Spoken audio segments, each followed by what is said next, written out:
او بیا دا د جنکو اکثر قصې دي او اوس خو خلک د جنکو نه تنګ دی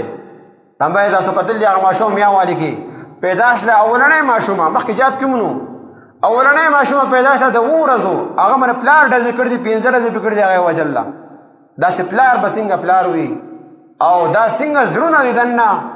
اصل کې ظاهره باندې موږ سره تعلیم شته لیکن دننه انسانیت چې کوم دی هغه نوتل جهالت دی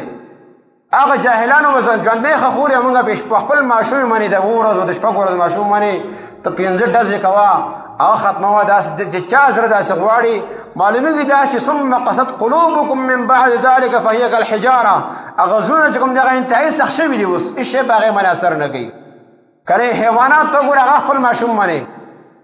چرګې ته چې ګورې هغه بچې باندې خوا کې تېرېږي هغه فورا چغچغېږي چې ګورې زما بچي ته لاس ته کړې همله به د باندې کوم د غوا ده میخه ده بېزه ده بچي ته لاس کوي هغې له قار راځي غوسه وله راځي بچي سره د هغې محبت دی چې زما بچي تکلیف ونه رسي انسانان نه هغه شی چې کوم دی هغه ووته یو سپی ده یو پیشو ده هغه ناته ته 9 بچي چې کوم دی هغو سره پراته وي او هغې ته که څه خوا ته نږدې کېږي هغه په هغه باندې حمله کوي غورېږي چې زما بچي ته ګورې لاس نه کوي انسان نن خپل ماشومان چې کوم دی خپل لاس سره وجنې دا د هغه جهالت دور چې کوم دی ظاهري تعلیم ډېر زیات دی لیکن چې کوم تعلیم الله دی الله پیغمبر را کړی د هغې نه موږ ناخبر یو د هغې د وجې نن دا کارونه د موږ نه کېږي لوڼه چې کوم دی هغه ځان باندې بوج مه ګڼئ نبی کریم صلی الله علیه وسلم خو فرمایي چې کومه ښځې اولنۍ ماشومه اوښله اولنۍ جنۍ وه یعنې کوم ماشوم چې پیدا شي اولنۍ و هغه جنۍ وه دا برکتي ده او الله تبارک وتعالی هم قرآن پاک کې 15مې سپاره کې تذکره چې کوي یهب لمن یشاء اناثا ویهب لمن یشاء الذکور هغه الله چې چاله وغواړي جنکۍ ورکړي چاله وغواړي هلکان ورکړي اول نه جنکو تذکره ده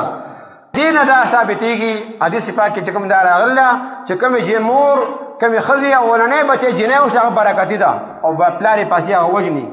او ډېر میندې داسې دي چې هغوی مروړي هسپتال کې پروس کله اسلام آباد کې دا واقع شوې وه چې له پاسې پې څادر واچوه دننه پکې مو ویم وروړله هغه یې ووجله مور ورسره هغې کې پرته وه اول نه ظاهر پی ورکولو چې کله هسپتال کې خلک پناه شه بهر لاړل بهر هغې باندې ویم وروړله ویې چقوله او دغه جنکۍ چې کوم دی په دې بازارونو کې میلاویږي په ډیرانونو کې پرتې پروس کله ماشوم میلاو شوی پورې بډګرام کې ډیران کې څښا شوی دا څه شی دی دا د ځنه حیوانیت راغلی دی جهالت راغلی دی او د الله تبارک وتعالی دین د موږ نه وتلی دی